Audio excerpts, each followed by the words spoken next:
Okay, guys, we're going to wrap up today talking about adding and subtracting polynomials.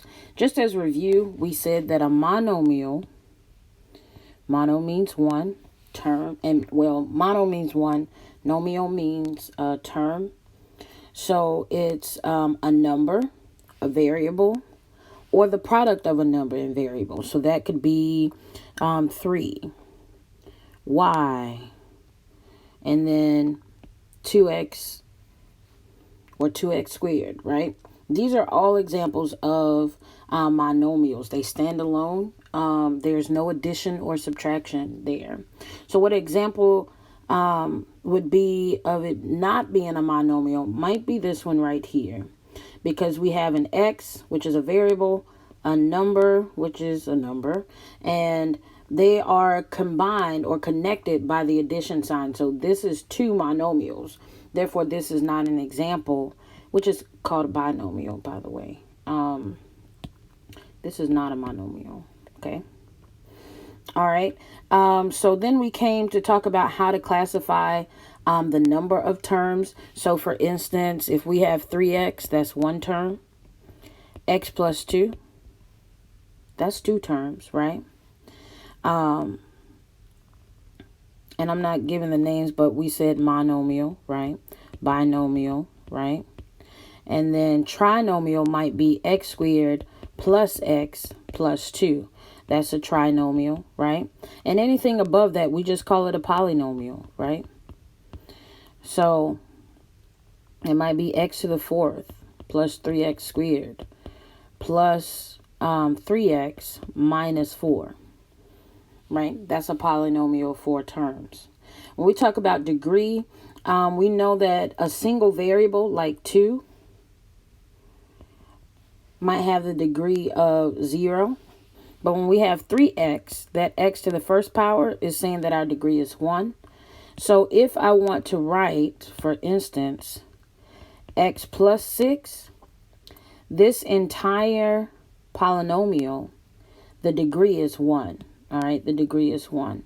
Why is it 1? Because remember, this degree is 0, right? This degree is 1, and the degree of a polynomial is based off the highest number of degree. So this is 0, 1. 1 is highest, so the degree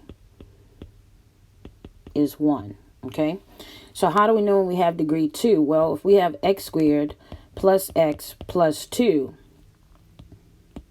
this degree is 0, this degree 1, right? This degree is 2, the highest is 2. So the degree of this polynomial is 2, okay? What about 3? Well, that x cubed plus x squared plus x minus 3, right? The highest exponent is 3. That's the degree of the entire polynomial. Okay, then we had some examples here where we wanted to classify each one. Feel free to take a minute, fill it out, and we'll go over it in class or review it in class.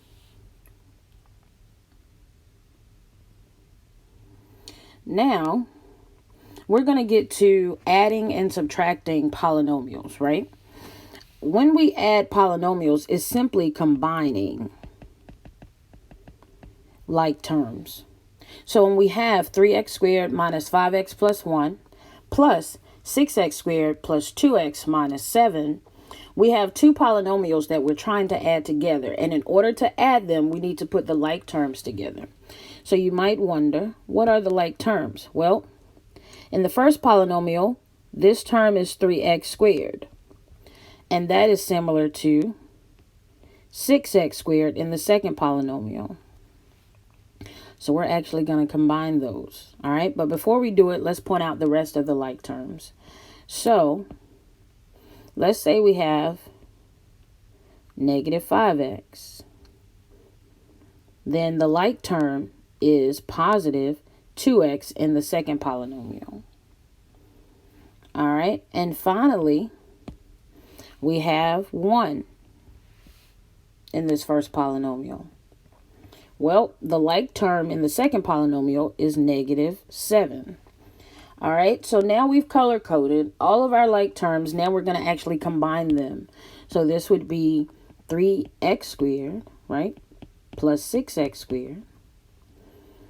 All right, we're going to get a result there. And then negative 5x plus 2x. We're going to get a result there.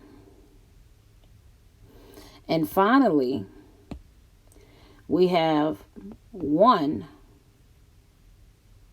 minus 7. And we're going to get a result there.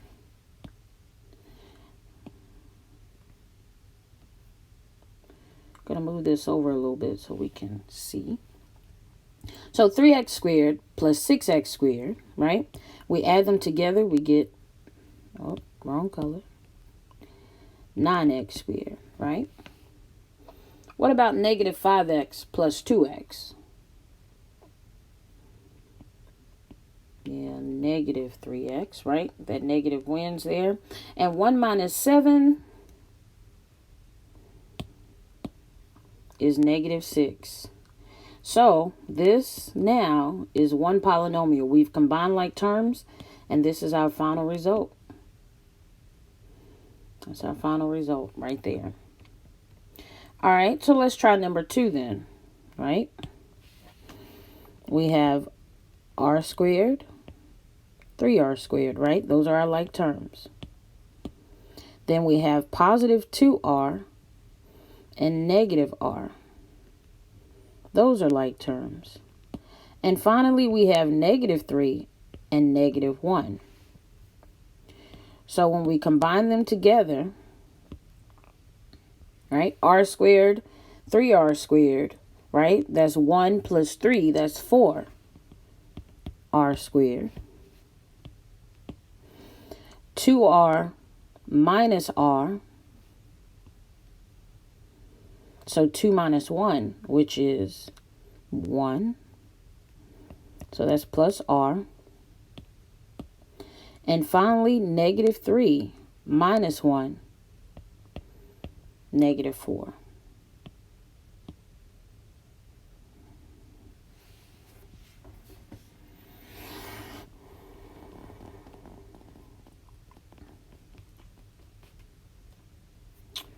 All right. Now you try number 3, and we'll go over it in class.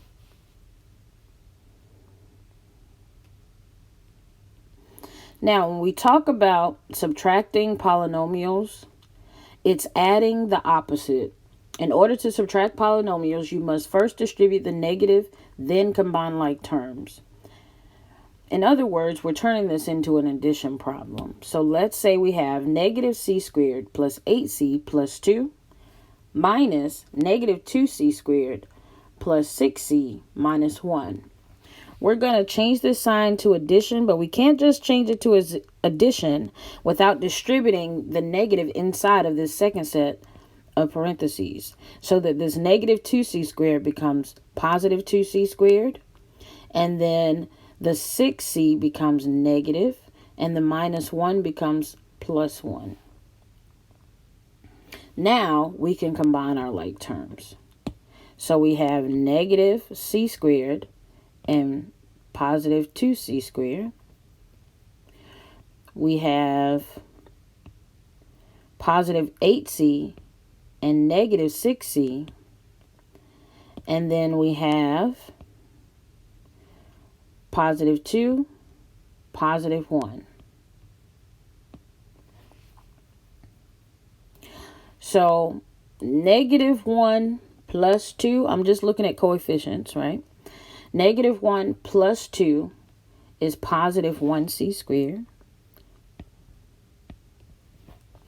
8 minus 6,